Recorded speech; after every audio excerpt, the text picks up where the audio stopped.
নমস্কার, দেখছেন এবিপি আনন্দ। শুরু করছি আনন্দ সকাল। আপনাদের সঙ্গে রয়েছে আমি সুকর্ণা, আর সুকর্ণার সঙ্গে রয়েছি আমি কুসুমিতা। গতকাল ছিল রবিবার, কিন্তু গতকাল গোটা দিন জুড়েই আমাদের কেটেছে একেবারে সুরে সুরে। সুর সম্রাজ্ঞীকে আমরা সুরলোকে পৌঁছে দিয়েছি একেবারে সুরে সুরে, এবং সেই রেশ কিন্তু কাটতে বোধহয় আমাদের আরও কয়েকদিন লেগে যাবে সুকর্ণা। গতকাল যখন সকালবেলা খবর এলো যে দীর্ঘ 28 দিনের রোগ যন্ত্রণার অবশেষে মুক্তি হয়েছে এবং লতা মঙ্গেশকর তিনি প্রয়াত হয়েছেন, স্বাভাবিকভাবেই আমরা কেউই তৈরি ছিলাম না।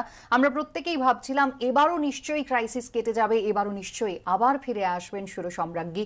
কিন্তু শেষ আশা একেবারেই পূরণ হলো না, এবং শেষ পর্যন্ত গতকাল প্রয়াত হয়েছেন সুর সম্রাজ্ঞী লতা মঙ্গেশকর। आज सुबह 8:12 पे हमारी दीदी का निधन हो गया है। वो मल्टी ऑर्गन फेलियर के कारण नहीं रही हैं। দিনটা ছিল 8ই জানুয়ারি। করোনা সংক্রমণ নিয়ে মুম্বাই ব্রিজ ক্যান্ডি হাসপাতালে ভর্তি হন লতা মঙ্গেশকর। পরে জানা যায় তিনি নিউমোনিয়াতেও আক্রান্ত। 92 বছরের সুর সম্রাজ্ঞীর শারীরিক অবস্থা নিয়ে তীব্র উৎকণ্ঠায় পড়ে গোটা দেশ। ব্যক্তিগত আলাপচারিতায়, সোশ্যাল মিডিয়ায় লতা মঙ্গেশকরের সুস্থতার জন্য প্রার্থনা করেন সবাই।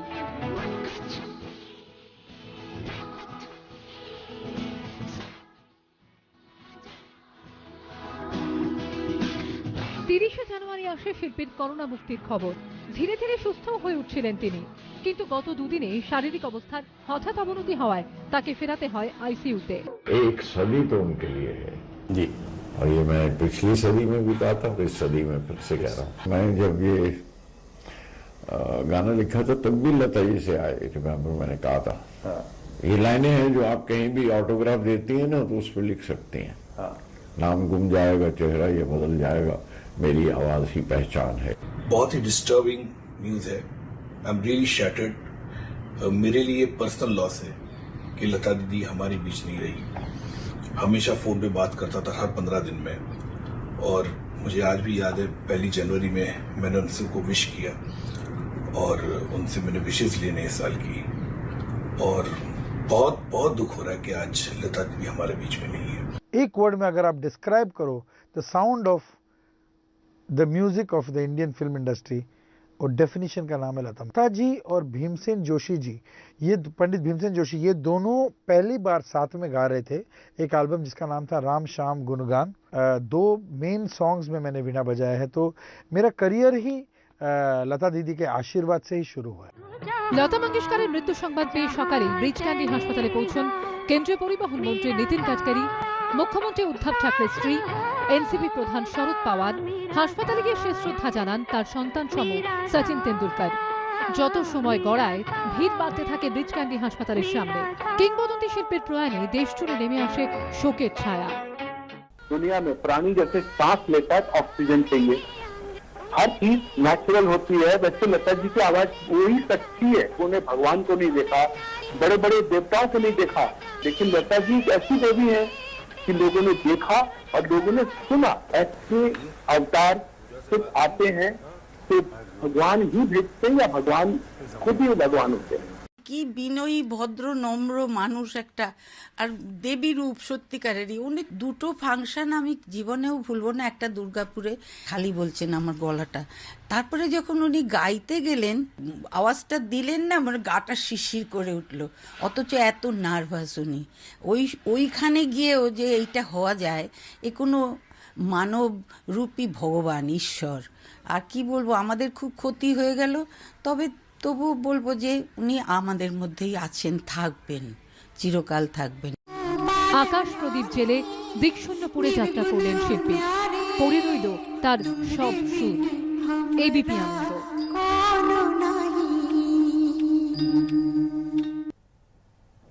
কোকিল কণ্ঠী লতা, তবে বসন্তের আগেই থেমে গেল সেই কোকিলের কণ্ঠ।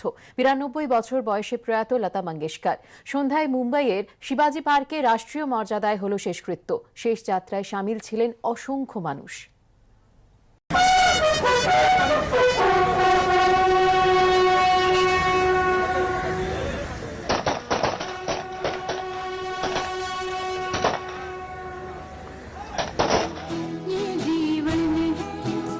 আঠাশ দিনের লড়াই শেষ, চিরবিদায় সুর সম্রাজ্ঞী।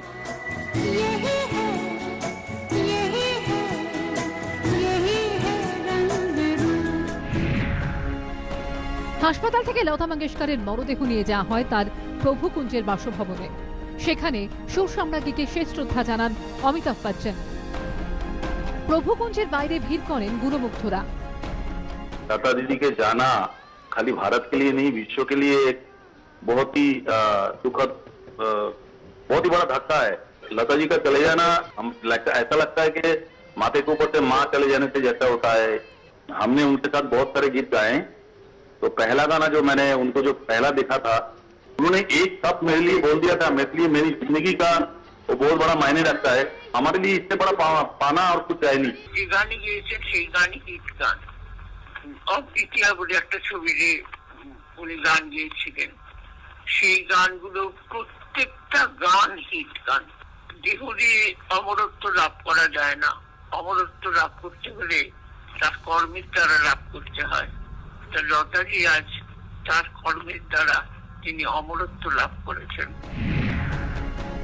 মুম্বাইয়ের প্রভুকুঞ্জের বাড়ি থেকে শেষবারের মতো বেরিয়ে এলো লতা দিদির দেহ। জাতীয় পতাকায় মোড়া মরদেহ, ভক্তদের কান্না ভেজা শ্রদ্ধা আর ফুলের পাপড়ি বর্ষণের মধ্যে দিয়ে শুরু হলো শেষ যাত্রা। ফুল দিয়ে মোড়া শকটে শায়িত লতা মঙ্গেশকরের মরদেহ। পিছনে হাঁটছেন হাজার হাজার মানুষ, রাস্তার দুপাশে অসংখ্য মানুষের ভিড়। ট্রাফিক থমকে গেছে তাকে শেষবারের মতো দেখার জন্য। যাত্রাপথে হাজি আলী, ওর্লি নাকা, সিদ্ধিবিনায়ক মন্দির ছুঁয়ে ধীরে ধীরে শকট এগিয়ে চলে শিবাজি পার্কের দিকে। শিবাজি পার্কে পৌঁছানোর পরে লতা মঙ্গেশকরকে শেষ শ্রদ্ধা জানান গুণমুগ্ধরা।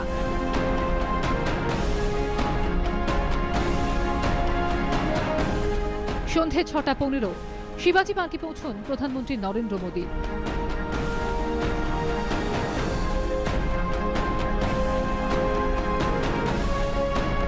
আসেন মহারাষ্ট্রের মুখ্যমন্ত্রী উদ্ধব ঠাকরে, শেষ শ্রদ্ধা জানান জাভেদ আখতার, শাহরুখ খান, সচিন তেন্ডুলকর সহ বহু বিশিষ্ট ব্যক্তি। পূর্ণ রাষ্ট্রীয় মর্যাদায় তোপধ্বনি করে অন্তিম শ্রদ্ধা জানানো হয় শিল্পীকে। কিছুক্ষণের মধ্যেই শুরু হয় শেষকৃত্যের কাজ। তার জন্য ছিলেন 8 জন পুরোহিত। শেষে চিতায় অগ্নিসংযোগ করেন ভাই হৃদয়নাথ মঙ্গেশকর। যে শিবাজি পার্কে একসময় সুরের মূর্ছনায় ভরিয়ে তুলেছিলেন, সেখানেই পঞ্চভূতে বিলীন হয়ে গেলেন সুর সম্রাজ্ঞী। থেকে গেল তার সব সুর, সব সৃষ্টি। আর এবার পুরভোটের খবরে নজর রাখবো। পুরভোটের আগে এবার গোবরডাঙ্গায় প্রার্থী বিক্ষোভ। টিকিট না পেয়ে ছাড়ার ঘোষণা তৃণমূল নেতা ও পুরসভার প্রাক্তন চেয়ারম্যানের হিসেবে ভোটে লড়ার সিদ্ধান্ত। গোবরডাঙ্গা পুরসভার 6 নম্বর ওয়ার্ডে এবার তৃণমূল প্রার্থী করেছে গৌতম চক্রবর্তীকে। এতেই ক্ষুব্ধ হয়ে গতকাল দলত্যাগ করেন পুরসভার প্রাক্তন চেয়ারম্যান সুভাষ দত্ত। তার সমর্থনে স্লোগানও দেন তৃণমূল কর্মীদের একাংশ। 6 নম্বর ওয়ার্ডে প্রার্থী বদলের দাবিও তোলেন তাঁরা। এ নিয়ে তৃণমূল নেতৃত্বের প্রতিক্রিয়া এখনো মেলেনি।